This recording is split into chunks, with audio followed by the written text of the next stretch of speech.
సేమియాతో ఇలా చక్కెర పొంగల్ చేశారా ఎప్పుడైనా? 10 నిమిషాల్లో సూపర్ టేస్టీ స్వీట్ రెడీ అయిపోతుందండి.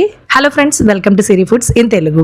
ఈరోజు మన వీడియోలో సేమియా చక్కెర పొంగలి ఎలా ఈజీగా తయారు చేసుకోవాలో నేను చేసి చూపిస్తాను. ఫెస్టివల్స్కి అలాగే సడన్ స్వీట్ క్రేవింగ్స్ వచ్చినప్పుడు కూడా ఇది పర్ఫెక్ట్ రెసిపీ అండి. చాలా రుచిగా ఉంటుంది, చాలా ఈజీ అనమాట. ముందుగా ఏదైనా గ్లాస్ కొలతగా పెట్టుకుని 3/4 గ్లాస్ పెసరపప్పుని గంట ముందే నానబెట్టి ఉంచుకోవాలి. అలా గంట సేపు నానబెట్టుకున్న ఈ పెసరపప్పుని ఒక గిన్నెలో వేసి నీళ్లు వేసి స్టవ్ మీద పెట్టుకుని మెత్తగా అయ్యేంత వరకు ఉడికించుకోవాలి.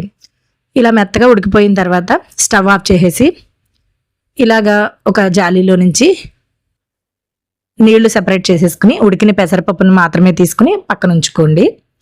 దీన్ని పక్కన ఉంచేసి ఇప్పుడు అడుగు మందంగా ఉన్న మూకుడు కానీ లేదా గిన్నె కానీ పెట్టుకుని 2 లేదా 3 చెంచాల నెయ్యి వేయడవనివ్వండి. తర్వాత జీడిపప్పు కిస్మిస్లని ఈ విధంగా వేయించుకోండి. దోరగా ఎర్రగా అయ్యేంత వరకు వేయించుకోవాలి. నేను సాధారణంగా అన్ని స్వీట్లకి కూడా ఇలా జీడిపప్పు కిస్మిస్ మాత్రమే వాడతానండి. మీరు మీకు నచ్చిన డ్రై ఫ్రూట్స్ ఏవైనా కూడా వేసుకోవచ్చు. ఇవి ఇలా బాగా వేగిపోయిన తర్వాత ఒక చిన్న కప్పులోకి తీసేసుకుని పక్కకు ఉంచుకోండి. ఇప్పుడు అదే మూకుట్లో నెయ్యి ఉంది కదా, దాంట్లోనే ఒక గ్లాసుడు సేమియాను తీసుకుని వేయించుకోవాలి. మొత్తం ఈ సేమియా చక్కెర పొంగల్ అంతా కూడా మంటను మీడియం ఫ్లేమ్ మీద పెట్టి మాత్రమే చేసుకోవాలండి. సేమియా కూడా చాలా తొందరగానే వేగిపోతుంది. సేమియా ఎర్రగా చక్కగా పచ్చివాసన అంతా పోయి ఇలా దోరగా వేగేంత వరకు వేయించుకోండి. ఇలా సేమియా వేగిపోయిన తర్వాత మనము ఏ గ్లాస్తో అయితే సేమియా కొలుచుకున్నామో అదే గ్లాస్ తోటి 2 గ్లాసులు నీళ్లను వేసి సేమియా మెత్తగా అయ్యేంత వరకు ఉడికించుకోవాలి. సేమియా చక్కెర పొంగల్కి పర్ఫెక్ట్గా ఏదైనా ఒక గ్లాసుని కొలతగా పెట్టుకోండి. అలాగే పెసరపప్పు, సేమియా కూడా, అలాగే పంచదార ఇవన్నీ కూడా ఒకే గ్లాస్తో కొలతగా తీసుకుంటే పర్ఫెక్ట్గా వస్తుంది ఎప్పుడు చేసినా. నీళ్లు వేసేసాక మూత పెట్టేస్తే ఈ విధంగా సేమియా చక్కగా ఉడికిపోతుందండి.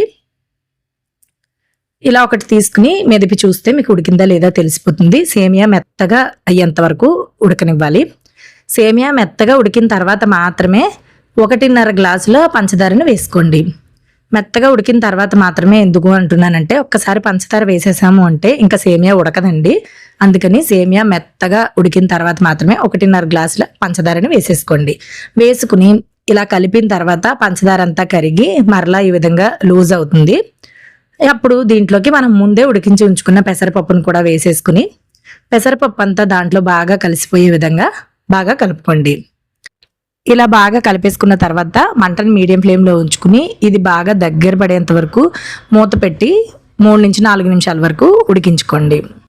పంచదారతో కలిపి ఉడికితే సేమియా చక్కెర పొంగలి టేస్ట్ ఇంకా చాలా బాగుంటుందండి. నేను ఇక్కడ 3 నిమిషాల తర్వాత మూత తీసి చూపిస్తున్నాను.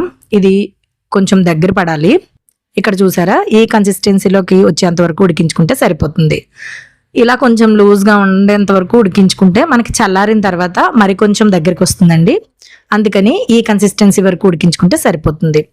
ఇప్పుడు ఒక 1/4 గ్లాసులు నెయ్యి వేసి సేమియా చక్కెర పొంగలి మంచి సువాసన రావడానికి 1/2 చెంచాడు యాలకుల పొడిని కూడా వేసుకుని మనం ముందే వేయించి పెట్టుకున్న జీడిపప్పు కిస్మిస్లను కూడా వేసేసి ఒక్కసారి మొత్తం అంతా కలిసేలా కలుపుకుంటే మనకి మంచి సువాసనతో అలాగే మంచి టేస్ట్ తోటి సేమియా చక్కెర పొంగలి తయారైపోయిందండి. ఇప్పుడు స్టవ్ ఆఫ్ చేసేసుకుని చక్కగా మీకు ఎలా కావాలంటే అలా సర్వ్ చేసుకుంటే సరిపోతుంది. ఇంతేనండి. ఈ వీడియో చూసి మీరు ఇంట్లో ట్రై చేస్తే మీకు ఎలా వచ్చిందో నాకు తప్పకుండా తెలియజేయండి. ఇలాంటి రెసిపీస్ కోసం చూస్తూనే ఉండండి సిరి ఫుడ్స్ ఇన్ తెలుగు.